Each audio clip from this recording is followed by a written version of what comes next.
Story 1. The Curse of Black Mountain. Black Mountain lay at the end of a road that maps had started forgetting. Once, coal trains howled through its valley. Now the rails rusted in silence. And kudzu wrapped the signal towers like shrouds. Noah Riley saw none of that from the bus window at first. Only fog and a single steeple cutting through it like a tooth. The driver slowed. "Last stop, teacher," the man said, voice half joke, half warning. Noah slung his bag over his shoulder and stepped into air that smelled of coal dust and wet pine. He'd taken the assignment because the state had offered triple pay for remote revitalization zones. The letterhead called it an education outreach. Locals called it a curse. The schoolhouse waited at the foot of the mountain, a 2-story brick relic, its bell tower crooked, its windows filmed with soot. The sign out front still read Black Mountain Primary, home of the miners, though the paint had blistered away. Inside, a single fluorescent bulb buzzed over the hallway. 12 desks sat neatly arranged, dust-free, as if students had just left. A faint hum filled the air, electric yet organic. Like a hive behind the walls. A woman appeared in the doorway, wiping her hands on a rag. "You must be the new one, Riley," he said, offering a hand. "Noah Riley. The state sends one every few years." She smiled thinly. "Clara Tate. I keep the store in town. When they told me another teacher was coming, I cleaned up. Kids'll be in tomorrow." "Tomorrow?" He looked around. "But school's been closed for 27 years. Her tone made it sound like weather, not tragedy. "Still, they come. You'll see." That night he checked into the only boarding house, the Mountain Rest Lodge, run by an elderly woman who introduced herself simply as Mrs. Black. The room smelled of cedar and old incense. "You hear them yet?" she asked as she handed him a key. "Hear who?" She tilted her head, listening to the wind. "The miners under the hill. They talk in their sleep." He laughed awkwardly. "Guess I'll keep my radio on." Her smile didn't reach her eyes. "It won't help." Morning rose copper-red, the sun struggling through haze. Noah walked to the schoolhouse, the town stretching around him like a half-remembered dream, storefronts boarded. Church bell silent, every door marked with the same symbol, a spiral burned into the wood. Children waited outside already, silent, eyes downcast. 12 of them, all ages, skin pale from lack of sunlight. When he greeted them, only one, little June Carver, whispered, "Good morning." The others stared past him as though watching something behind his shoulder. Inside, the hum returned. It came from the radiators, maybe the walls. He tried to ignore it and began lessons. But halfway through reading, he noticed the students' pencils moving even when he wasn't speaking.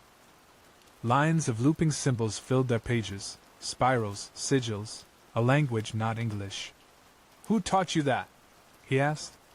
In unison, the children replied, "Reverend Amos." He found the Reverend that afternoon at the old chapel on Ridge Street. The man was tall, silver-haired, his eyes a color between ash and amber. He greeted Noah like an old friend. "The town's been waiting for you," Amos Black said, voice smooth as river stone.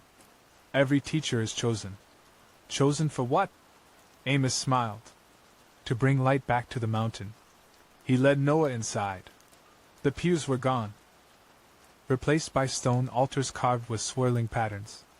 Candles burned with blue flame. Behind the pulpit hung a tapestry depicting a massive black insect, part moth, part locust, its wings veined like cracked glass. "Our forebears mined more than coal," Amos said.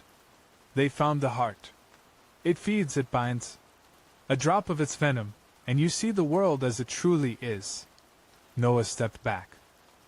"Sounds like superstition." Amos laughed softly. "Then why do the children write its language?" That evening Noah visited Clara's store. Shelves half empty, lights dim. She locked the door behind him before speaking. You met Amos. I did. He runs the church? He runs the town. She whispered. The venom he spoke of, it's real. Comes from a cave insect that lives only inside Black Mountain. They call it the chamber worm. He makes the townsfolk drink it in communion. Says it opens their minds to God. It just takes them. Takes them how? They don't dream anymore. They don't leave. They just work the fields and hum that noise you hear. The low hum swelled then, as if hearing its name. Jars on the shelves rattled. Clara grabbed his arm. If you hear it inside your head, run. That night, Noah couldn't sleep. The hum had followed him to the boarding house, thrumming through the mattress like a second heartbeat. He sat up, turned on the lamp, and froze. Something moved behind the wallpaper, a ripple of dark veins pulsing upward. He peeled a corner back. Beneath the paper, the plaster was alive, thin translucent worms weaving patterns into the wall. They glowed faintly blue. He staggered backward. The lamp flickered. From somewhere down the hall, Mrs. Black began to sing, a hymn with no words, only vibrations matching the rhythm of the worms. The mirror above the dresser fogged. Words appeared in condensation. See the heart. At dawn he found Clara waiting outside. Her face looked older, drawn. You're leaving, aren't you? She said. I should, he admitted. But those kids, something's happening to them. She nodded. Then you'll need to see what he hides. She led him beyond the church to a trail that wound behind the mountain. The path ended at a boarded mine entrance. Sign faded. Black Mountain Shaft Number 3. Closed 1957. Clara pried off a plank. This is where they found the venom. Inside the tunnel. Breathed cool air. Glowworms lit the ceiling like constellations. The deeper they went, the louder the hum became. After 100 yards, they reached a chamber slick with mineral sheen. In its center pulsed a mound of resinous amber, black veins crawling through it. Insects crawled over its surface, each the size of a hand, wings translucent, stingers dripping luminous fluid. Clara whispered, "The heart." The hum crescendoed until Noah's teeth ached. Shadows rippled along the wall, faces forming, dissolving. Amos Black stepped from the darkness, calm as ever. "I told you the mountain chose you," he said. "It needs a new vessel. The children are the choir, but the teacher becomes the voice." Before Noah could move, Amos thrust a vial into his hand, dark liquid glinting within. "Drink, and understand." Noah smashed it against the rock. The venom hissed, smoking. The hum faltered for the first time. The Reverend's eyes burned gold. "You shouldn't have done that." The worms along the walls writhed, turning toward them. Clara grabbed his wrist. "Run!" They sprinted toward daylight as the chamber shook. The air filled with the screech of wings and the stench of burning resin. When they burst outside, the entrance collapsed behind them, sealing the mountain's throat. For a moment, silence. Then, faintly from deep underground, the hum began again, slower, angrier. Clara whispered, "It's awake now." Noah looked back at the mountain, smoke rising from fissures in its slope. He knew he should flee. But 12 children waited in that classroom tomorrow. And somewhere inside him, under the ringing in his ears, he could still hear the rhythm, steady, patient, calling his name. When Noah Riley returned to the schoolhouse, dawn looked bruised. The sky over Black Mountain bled orange into coal-gray clouds, and the air buzzed with a low metallic pressure, like a power line ready to snap. 12 desks. 12 children. All waiting. He saw the same notebooks as before, but every page was filled already, covered edge to edge with ink spirals and jagged script that shifted when he looked too long. "Where's Clara?" he asked. June Carver lifted her head. Her pupils had shrunk to pinpoints. "She's in prayer." "Prayer where?" "In the ground." The hum started again, subtle at first, then louder, vibrating through the floorboards. Each child began to tap a pencil in perfect rhythm. 12 beats, pause, 12 beats again. The sound crawled into Noah's bones. "Stop," he said. No one listened. He grabbed June's pencil.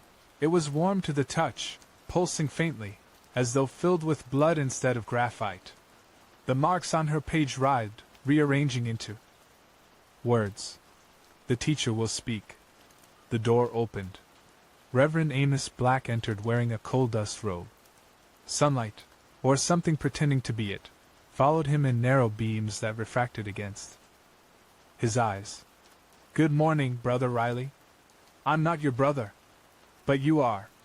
Amos smiled. "The mountain chose.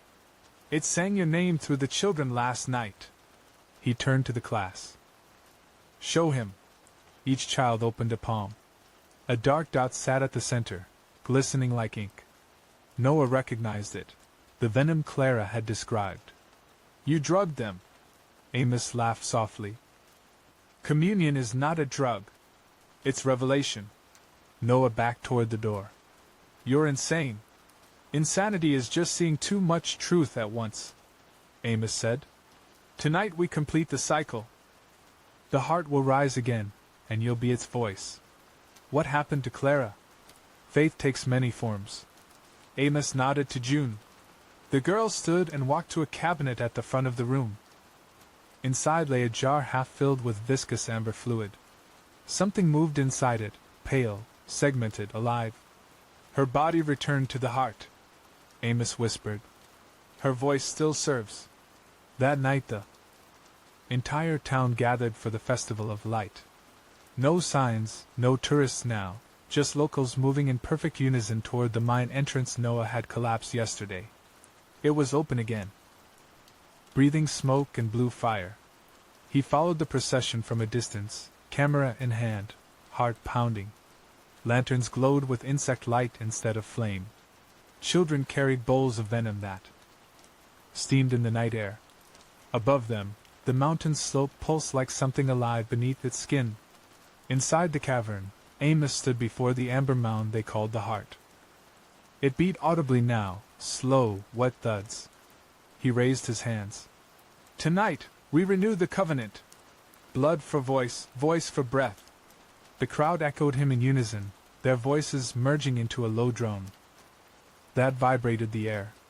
Noah filmed, fingers shaking. Then he saw Clara. She stood beside Amos, alive but wrong, skin translucent, veins filled with luminescent fluid. Her eyes met his, pleading. But her mouth moved to the chant. Amos lifted a crystal vial filled with the heart's black venom. "Drink, teacher. Let the mountain speak through you." Noah raised his voice. "You think this is faith? It's a parasite." Amos smiled. "All faiths feed on something." He stepped forward, forcing the vial to Noah's lips. The liquid tasted of iron and ozone, burning down his throat. Pain exploded behind his eyes. The world fractured into light. He saw veins beneath the earth connecting every building in town, pulsing with amber light from the heart. He saw children as conduits, their voices singing the mountain awake. He heard Clara inside his head. "Stop it before it breathes." Rage cut through the ecstasy.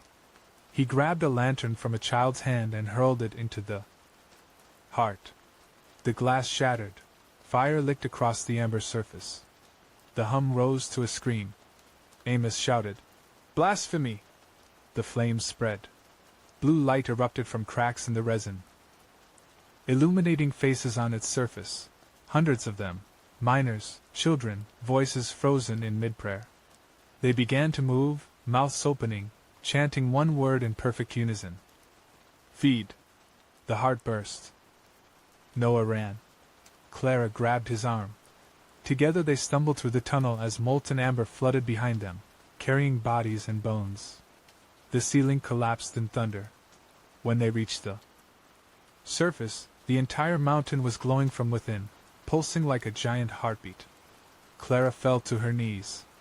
Her skin cracked, light spilling from her veins. "Noah," she whispered.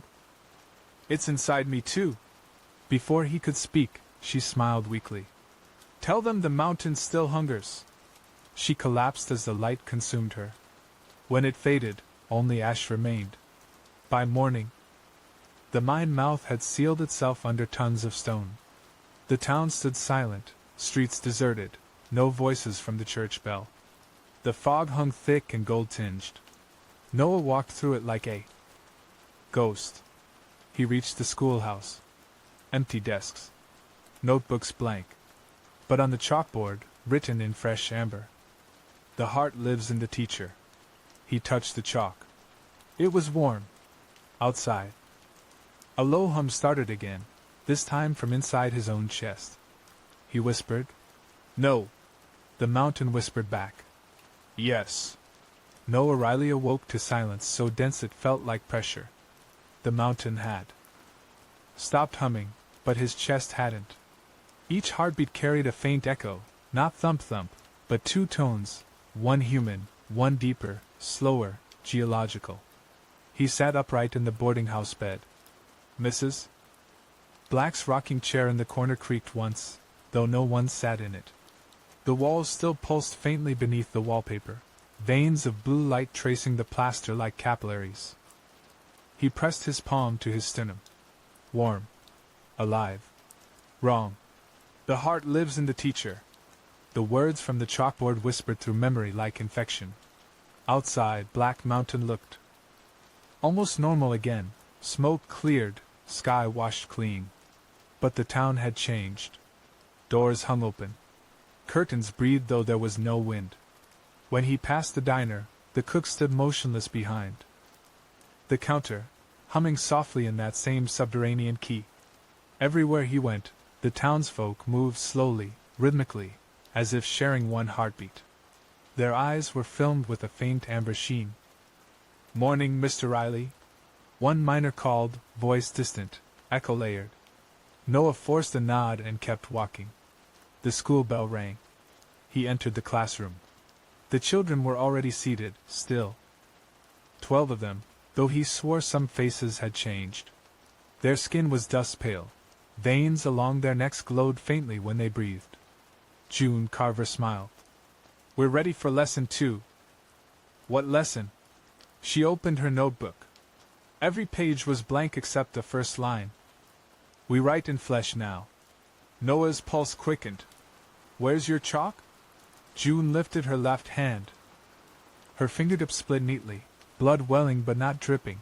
It hovered, weightless, forming glowing letters in the air that hung for seconds before fading.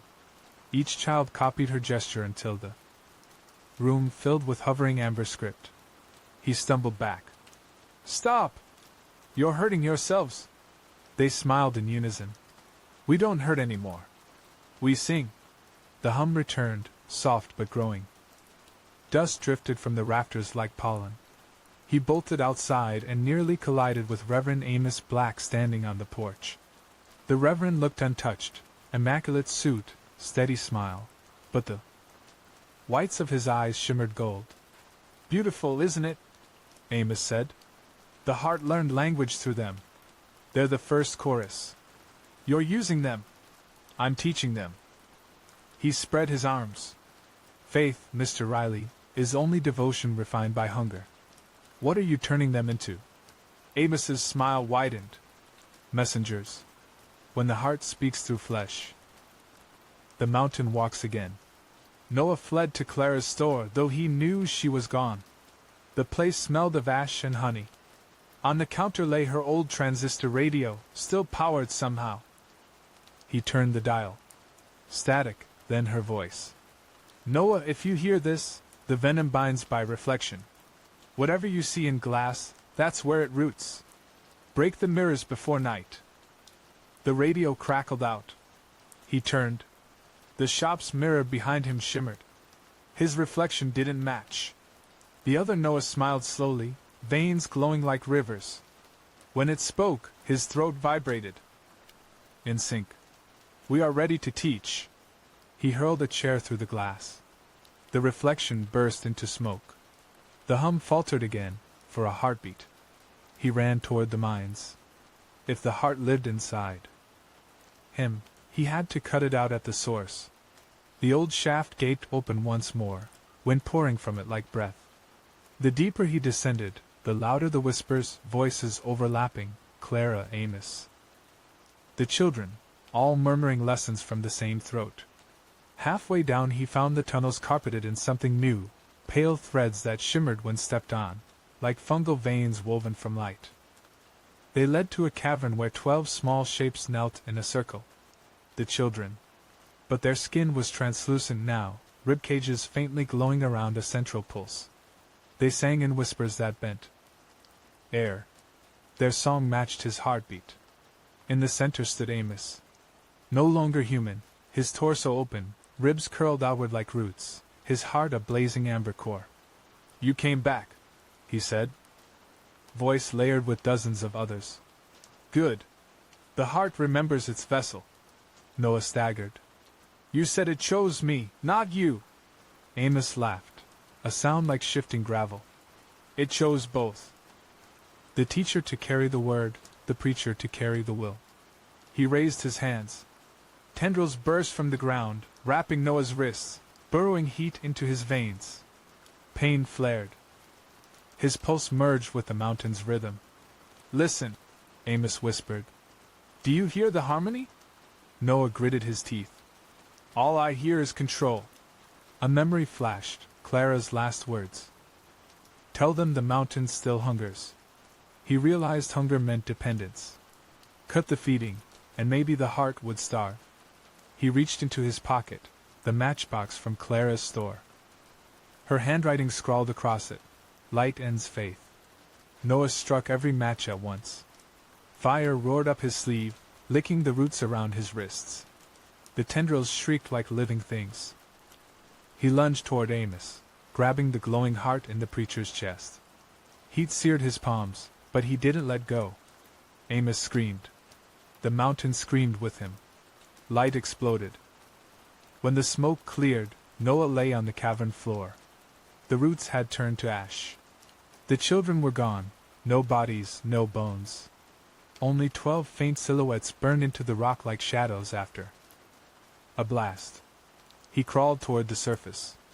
The tunnel walls dripped black sap. The hum faded into silence. Outside, dawn rose pale and colorless. Black Mountain no longer smoked, it breathed mist-like.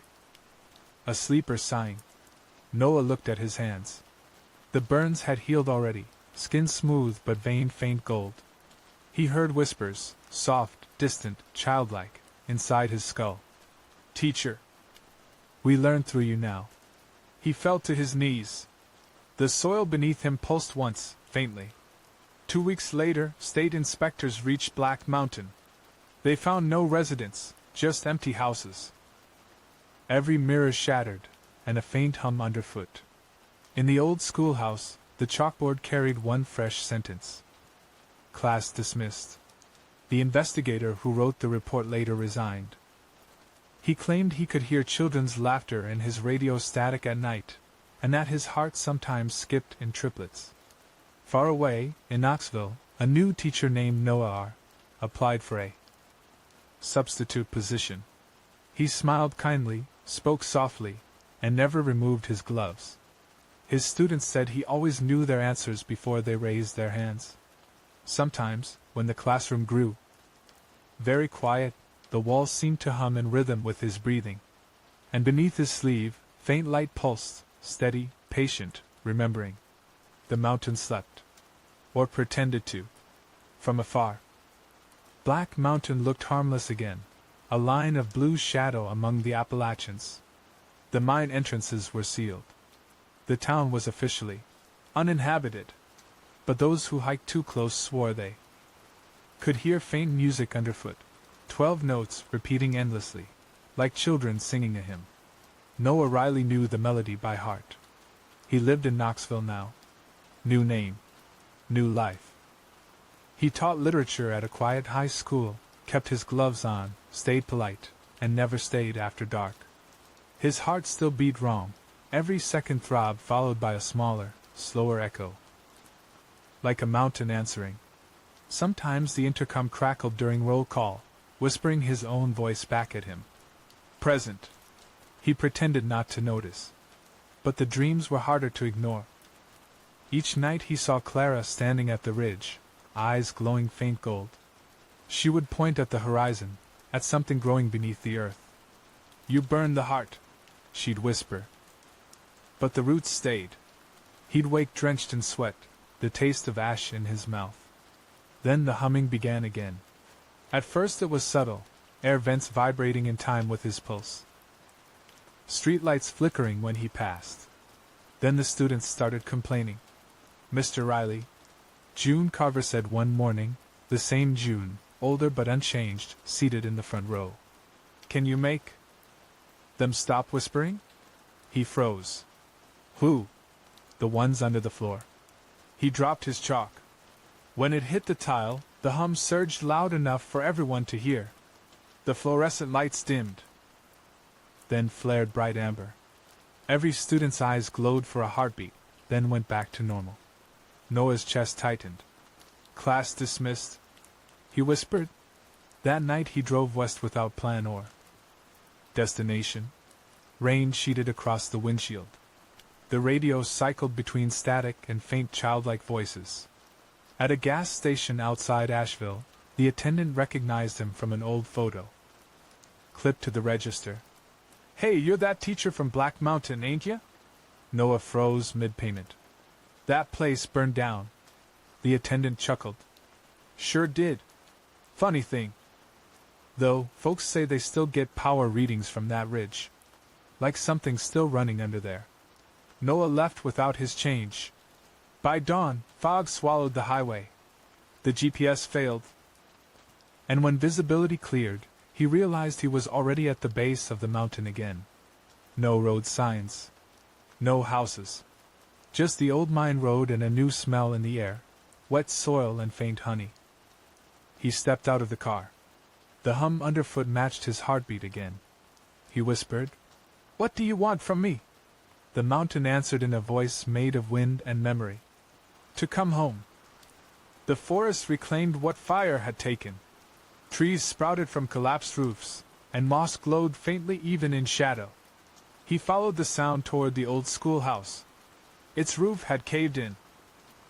But the chalkboard still stood intact, words faintly visible through dust. "Class dismissed." He brushed it clean with his sleeve.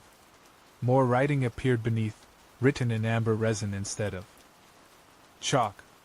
Lesson 2, return. The floor shifted. Boards warped, then parted like lips. Beneath them glimmered a tunnel, veined with light, breathing faint mist. He sighed once, then climbed down. The descent felt shorter this time. The tunnels recognized him. The roots curled out of his way like old friends. The hum deepened until his bones vibrated. When he reached the chamber, he stopped breathing. The heart had regrown. Not amber now, but crystal, translucent quartz threaded with gold light. Inside its core, shapes moved, 12 children, sleeping upright, eyes closed, mouths faintly smiling. And among them, Reverend Amos Black. His ribs had sealed over the glowing cavity, and the amber heart beat within his chest again. "Welcome back, teacher." The voice came. From every direction at once. His own voice among them. "You can't live here," Noah said. "You're feeding on us. We are you. You taught us language, remember? Words gave us body." He stepped closer, trembling. "Then I'll teach you silence." He pulled the revolver from his coat pocket, a relic from the ranger who'd found him years ago. One bullet left. He aimed it at the crystal core. Amos's eyes opened, bright as flame. "You can't kill a mountain," Noah fired. The sound was swallowed whole. The bullet melted midair, absorbed by light. The hum rose to a roar. "You see? Even your violence nourishes us." The ground split. Roots burst upward, wrapping Noah's legs, chest, throat, not to kill, but to hold. Energy coursed through him, memories, voices. Lifetimes. He saw miners coughing in tunnels, saw Clara writing equations in ash, saw children tracing spirals that became galaxies. Amos's voice softened. "Be still, and we'll remember everything. Through you. But no one noticed something. The pattern of the light flickered every time the roots pulsed through his veins. They mirrored his heartbeat.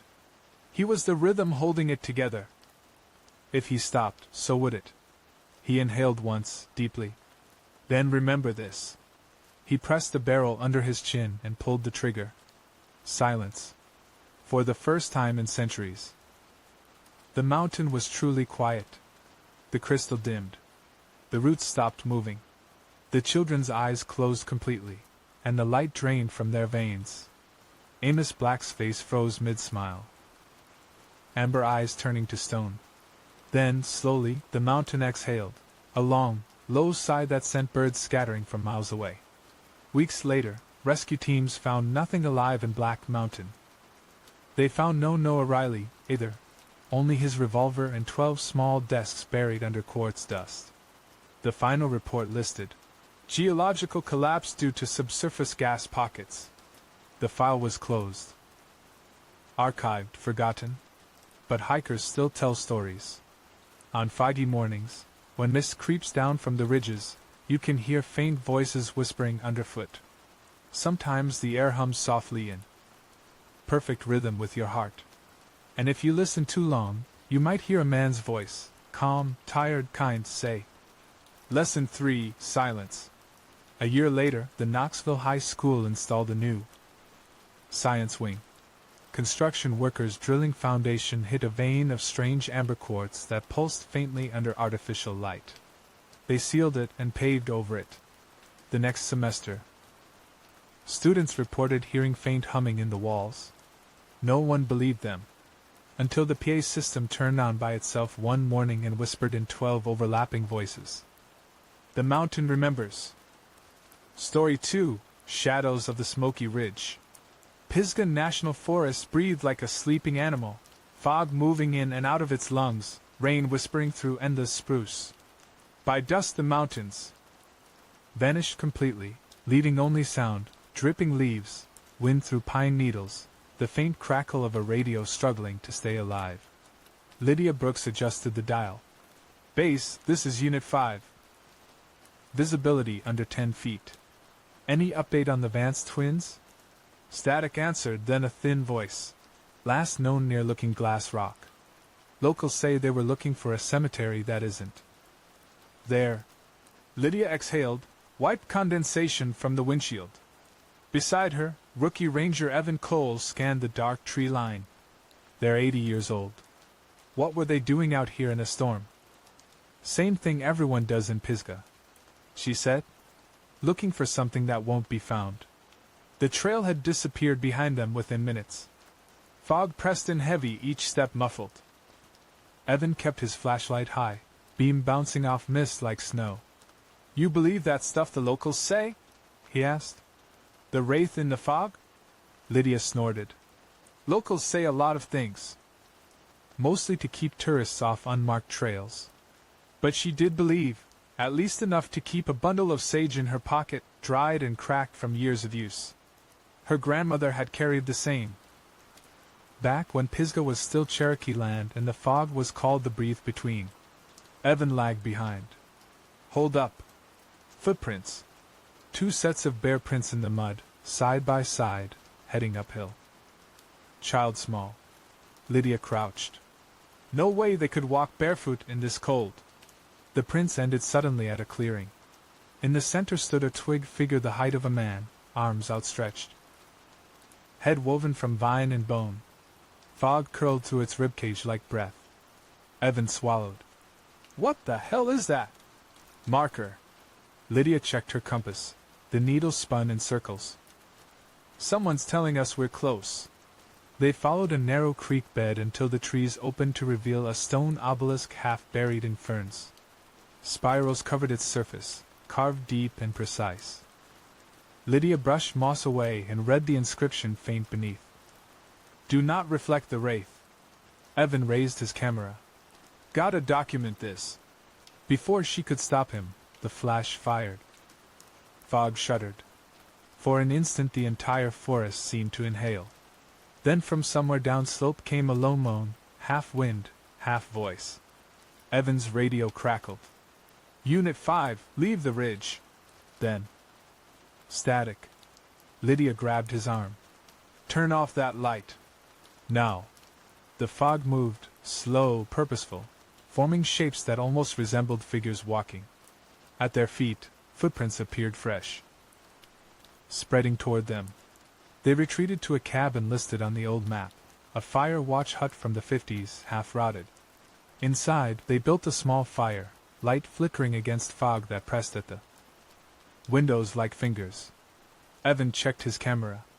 All photos were black except one, a frame showing himself and Lydia standing in the clearing with a third figure behind them, tall, smoke-thin.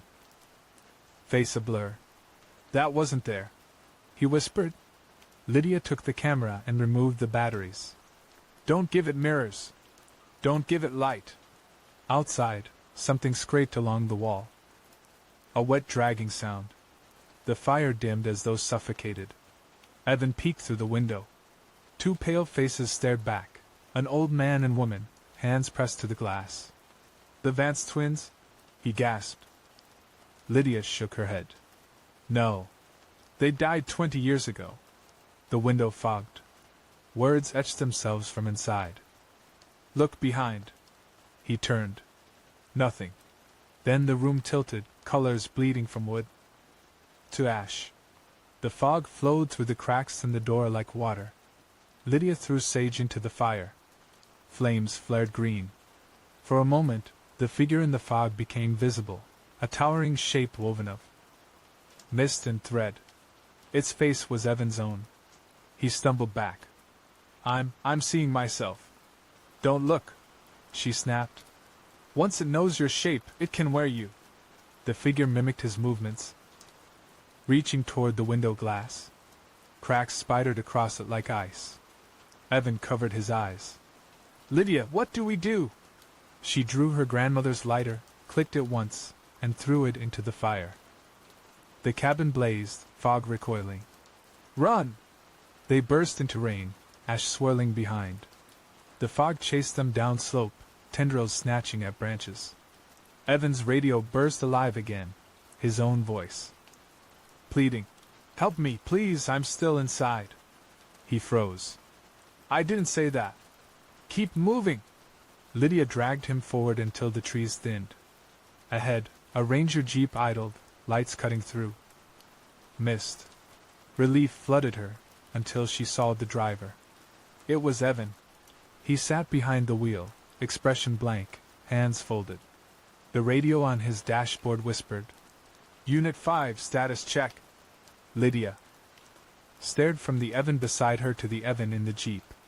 The fog swelled between them, erasing edges. Which one of us made it out? He asked, voice small. The fog answered with silence. When rescue teams arrived 3 days later, they found the watch cabin reduced to charred timbers. 2 sets of footprints circled the ruin, one leading in, none leading out. Lydia Brooks was never found. Evan Cole was found wandering near the trailhead, eyes pale as frost, repeating a single sentence. The fog learns your face. Years later, on misty mornings in Pisgah, hikers still find twig figures standing at trail junctions, arms outstretched as if directing them home. And sometimes, when the fog rolls thickest, you can hear 2 voices calling through the valley, one young, one old, each asking the other which one is real. The weather report said, clear. But at dawn, Pisgah woke breathing again. From the overlook above looking glass rock, fog rose in perfect rhythm, 3 slow pulses, pause, 3 again, like lungs learning a song. Dana Morris watched from her jeep, radio on the dashboard whispering beneath static. Unit 5, status check. Do not reflect the wraith. She'd heard that voice before, Evan Cole's. Except Evan had vanished 6 days earlier. She followed the ridge road until tire tracks disappeared into white. The forest swallowed her headlights. Mist beaded on the windshield like sweat. At mile 14 she found his truck, door open, engine cold. Inside, the seat was soaked, dashboard coated in fine gray dust. On the passenger side, A cracked mirror lay face down. She turned it over. For a heartbeat she saw herself, and then not herself. Her reflection blinked after she did. A whisper seeped from the glass. "We learned the light." Dana hurled the mirror into the fog. It landed without sound.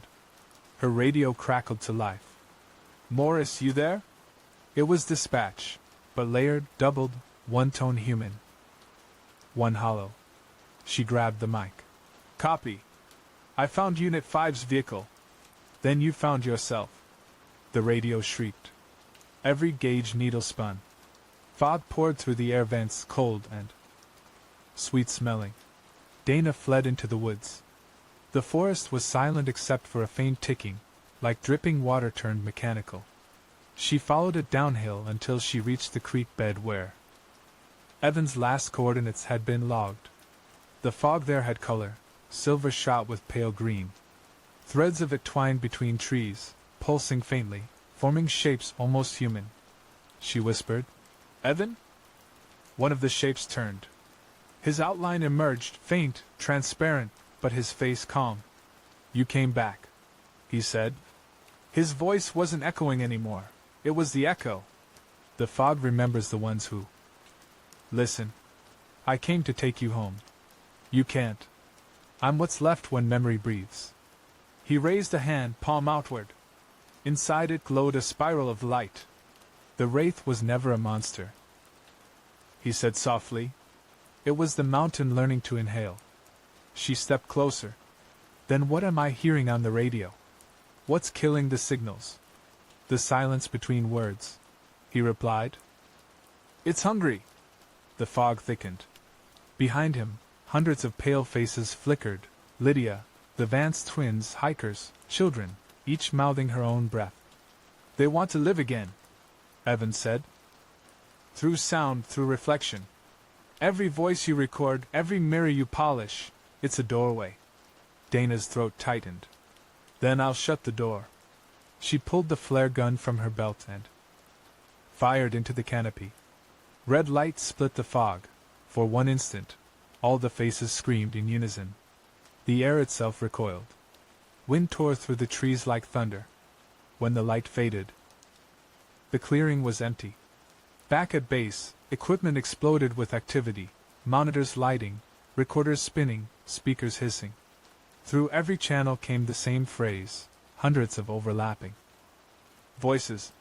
"Breathe between, breathe through her."